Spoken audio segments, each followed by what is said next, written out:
There he is, Louis Capaldi. Hello. Can you hear me? We hear you, buddy. How you doing? Yeah. I am just elated to be talking to someone who isn't my mother or my father or my brother. So that's you're with your family, just your immediate family. I'm with my family, who I love very much, Ryan. But let me tell you, we are about to come to blows. We are about to fight one another because this is. I've just realised that I don't like them as much as I thought I did.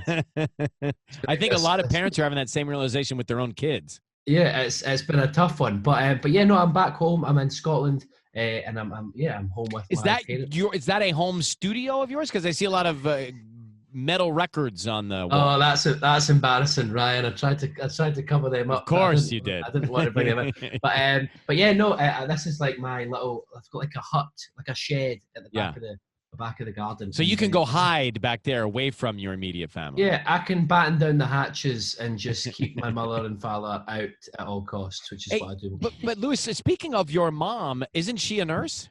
She is a nurse, and she goes on about but no, she's a nurse, and yeah, so she's at work at the minute, doing all this, going to work and helping to being on the front line a bit. So is she on the front lines? Is she dealing with COVID-19 patients? Yeah, because she usually deals with people who are coming in to get like surgery on their head or their face, but a lot of those surgeries aren't happening. Yeah. So it's like she's been moved on to thingy, but yeah, she's in good spirits. She's in good state. And do you have to do anything to preserve safety when she comes home? Does she have to change in the garage? Like some people are changing in the garage and they have to wash their feet and their hair before they can come in the house. I don't know. I think my mum just kind of swans on in, and I say, "Mum, get back." I usually just get a bucket of soap and water and throw it on her anyway when she comes in the door. Just as that's just like my default setting. But yeah, no, she's sorry, that's my phone. That's quite embarrassing. That was me texting you. Sorry, that's very embarrassing. Sorry about that. But yeah, no, so she's just been kicking in. But I think she does all what she needs to do, and I just don't pay attention very much to what's going on. Have you been occupying yourself binge watching stuff or creating music or writing or cooking or eating? What have you been doing? I've been doing a lot of eating. I don't know if you can count microwavable mini pizzas as cooking, but I've been doing a lot of that. But yeah, no, I think for me, the first couple of weeks were just like a complete write-off. And to be fair, I had just finished tour, so I was kind of like, all right, this is my time off and stuff. But yeah, that whittled away pretty quickly, and now I'm writing every day, trying to get this second album done. Yeah, which there's a lot of talk about. But just thinking of touring, so here you are, you become globally famous. I guess last couple of years, and certainly over the last year and a half, and you have the opportunity to do these incredible tours, and then the world stops. Yeah. What's been your reaction to that, just as an artist? It's pretty crazy. To be fair, I've been quite lucky is not the right word, but I had just finished like my kind of main touring for this album that on the last thingy. So this was kind of the period where I was just going to do festivals over the summer and stuff like that. But it is very strange. The weirdest thing is coming from like never being in your house, always being away on tour, always never seeing your family or anything like that.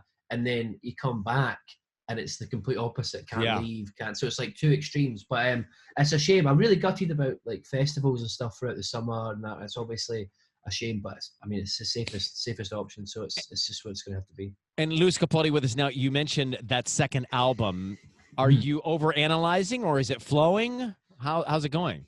Oh, it's flowing, Ryan, but like, diarrhea also flows. It doesn't mean it's any good. Do you know what I mean? It doesn't mean you want it. It's been going pretty well so far, but I think I'm just getting started things. So it's like, and everything I do right now, I'm like, oh, that's quite exciting because it's new. But I think probably about a month or two. Plus, it's easy to like get lost in it, enjoy it when there's all this kind of madness going on outside. It's easy to kind of just be like, oh, I'm just doing this for fun. But when everything goes back to normal and I realise that I've written, 12 songs, about the same four walls. I'm pretty sure I'll be The same records on your wall there in that room. Exactly. I'll be about worried. Let's take a quick break with Louis Capaldi and come back and talk about.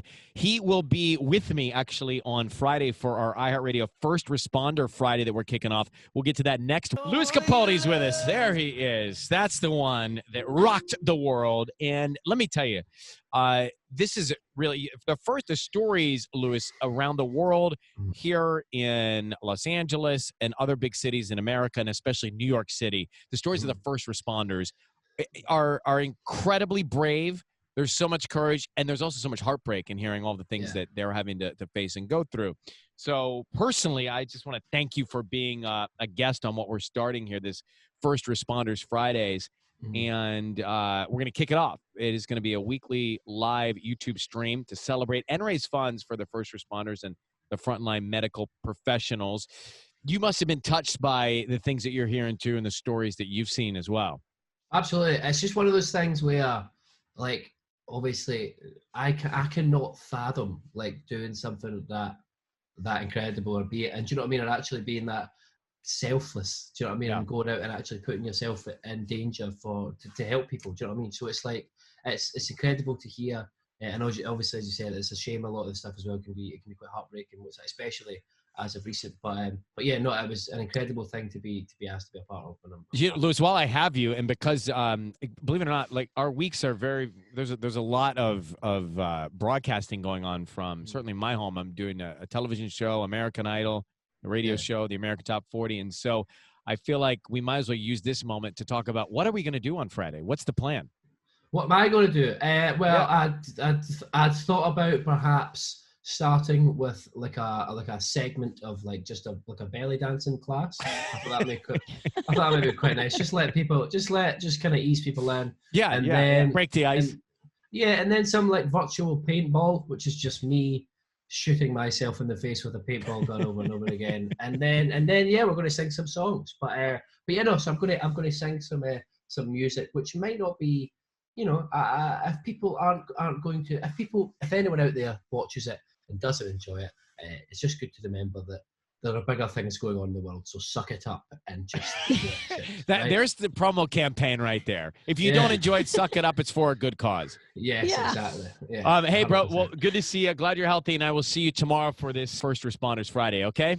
Thank you, man. Thank you, guys, and I'll see you all very, very soon. Great to see you. Okay, buddy. See you, Louis. Louis Capaldi. See you later. So you can check that out. It kicks off tomorrow with Louis, 7 p.m. on iHeartRadio's YouTube page.